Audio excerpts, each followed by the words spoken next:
Assalamu alaikum жалпыңыздарга. Менин атым Улан, кесим боюнча дарыгер эндокринолог, диетологмун. Жана ошондой эле нутрициология боюнча дагы билимди өркүндөтүп, туура тамактануу боюнча кеңештерди берип келүүдөмүн. Бүгүн дагы сиздерге өтө кызыктуу бир темада маалымат бермекчимин. Андыктан көңүл буруп угуп, сөзсүз түрдө аткарганы аракет кылыңыздар. Билесиздерби, эмне үчүн балапан жумуртканы жарып чыгат, эч кандай азык зат жебестен эле?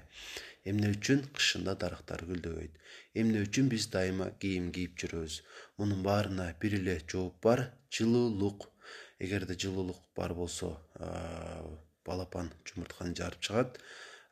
Жаз келип күн ысый баштаганда дарактар бүчүр алып гүлдөйт, анан жашылданат. Биз кийимибизди кийип жүрүп, жылуулукту сыртка чыгара бербей сактап турабыз. Албетте, суук кандуу жаныбарлар деле жок эмес, мисалы крокодил. Бирок көпчүлүгүбүз, ошо катар адамдар дагы ысык кандуу жана жылуулукка дайыма муктаж. Эми эгерде жылуулук жетишпей калса эмне болот? Ошону айта кетейин. Сөзсүз түрдө өтө көп оорулар пайда болушу мүмкүн. Мисалы, күн нуру жетишсиздигинен жаш балдарда рахит, чоң адамдарда остеопороз жана ошондой эле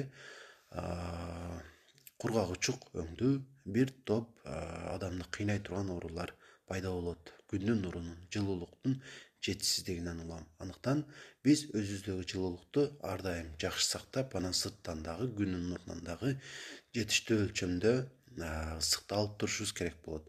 Өзүбүздөгү жылуулукту кантип сактайбыз? Кечкурун уктаганда сөзсүз түрдө баш кийим кийип жатыш керек, болбосо эртең менен мурдуңуз бүтүп, башка ушундай көйгөйлөр пайда болот. Бул жылуулуктун чыгып кеткенинен баштагы. Албетте баары эмес, частично деп айтылат да. Анан дагы бут кийимди дагы таманы бийигирээкин тандасаңыздар өтө жакшы болот. Кечкурун көрпө жаанып жатыш керек. Кийимдер дагы пахтадан, жүндөн болсо өтө жакшы. Жана дагы өзүбүздөгү жылуулукту ушундай аргалар менен негизинен сактайбыз. Анан күндүзү дагы көбүрөөк күндө болуп туруу керек. Бир болгондо 1 саат 2 саат эмес. Бир аздан күн ичинде, мисалы, таң аткандан баштап ар саат сайын кичинеден болсо дагы күнгө чыгып турган жакшы. Өтө көп эмес, ашчасы дагы зыян. Эми бул ушинтип биз өзүбүздөгү жылуулукту сактай алабыз. Бирок кээде ушул ыкма менен толук сактай албай калышыбыз мүмкүн. Жана бул учурда бизде ар кандай оорулар пайда боло баштайт жана ооруканага жатканга мажбур болобуз. Ал жерде сөзсүз түрдө дары-дармектер берилет оорубузга жараша. Ошондой эле бизге парафин берилет, сандал берилет, кедр бочкага түшүшүңүз мүмкүн, корейский матраска жатышыңыз мүмкүн, грязга жатышыңыз мүмкүн. Ушундай ыкмалар менен дагы дарыланабыз. Булардын баарынын идеясы бир гана: бизге сырттан жакшыраак жылуулук берүү. Ошондуктан бизге жылуулукту беришет. Анан дагы албетте пар дагы жакшы жардам берет. Анча-мынча парга түшүп турасыздар. Эми сиздерге айткым келген нерсе: дайыма эле ооруканага жатуу мүмкүнчүлүгүбүз боло бербейт. Ошондуктан ушул нерселерди үйдө жасаган аракет кылуу керек, же болбосо сатып алганы. Мисалы, парафин 1000 сомго жетпеген эле акча турат. Заказ кылып алсаңыздар болот, издеп.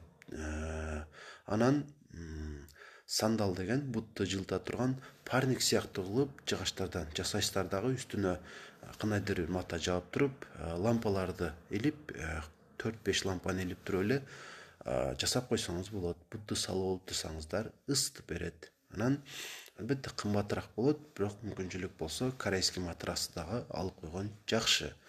Баарынын кантип колдонуунун ыкмаларын айтып берчү адамдар болот, табылат андайлар. Анан учурда кедр бочканы жасаткандар да көп. Ушул нерсени дагы жасатып алсаңыздар сонун болот. Анан буларды алуу мүмкүнчүлүгүңүз болбосо, парга түшүп турууну дагы сунуштайм. Ал дагы сизде жылуулукту жакшыраак берип турат. Негизинен бүгүн сиздерге бергим келген маалыматтар ушулар. Биз тирүүбүз жана дайыма жылуулукка муктажбыз. Аны өзүбүздө баарын жакшы сактап, сырттан дагы керек учурда алып турушубуз керек. Ошондо оору сыркоолордон алыс болобуз. Ооруп калсак дагы тезирээк сакайганга мүмкүнчүлүк болот. Андыктан сөзсүз түрдө аткарганы аракет кылыңыздар. Эгерде бул каналды биринчи көрүп атсаңыз, сөзсүз түрдө катталыңыздар, колдоп туруңуздар. Сөзсүз түрдө пайдалуу маалыматтар байма бай чыгып турат. Тастыкталган гана маалыматтарды сиздерге жеткирген аракет кылып келүүдөмүн.